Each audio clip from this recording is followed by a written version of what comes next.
ntabwo bamfite kuko mfite Yesu ndwanirira intambara zo mu mwuka n'iz'umubiri. Arinda intambwe zanjye uko bukeye nuko bwije, ntabwo bamfite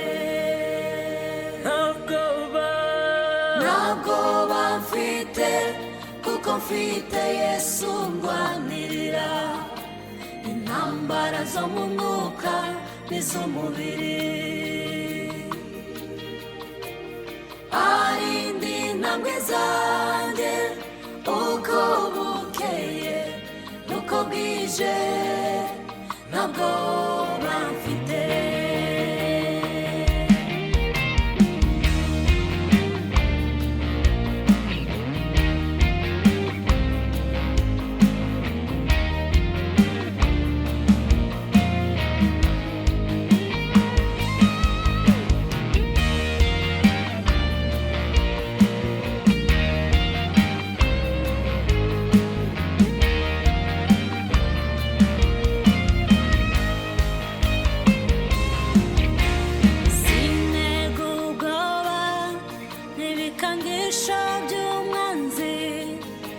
Mfite undwanirira intambara,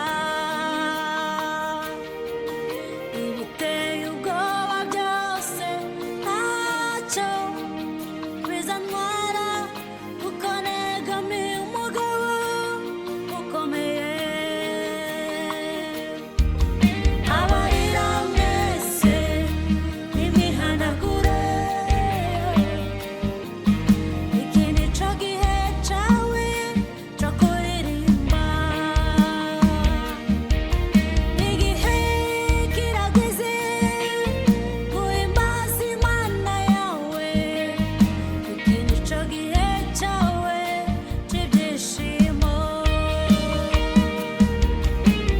Ntabwo bamfite kuko mfite Yesu ndwanirira intambara zo mu mwuka n'iz'umubiri. Arinda intambwe zanjye uko bukeye nuko bwije, ntabwo bamfite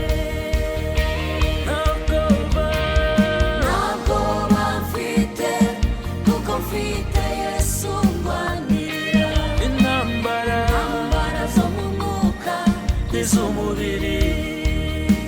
Arinda intambwe zanjye uko bukeye nuko bwije, ntabwo bamfite. Oya, ndamwizeye.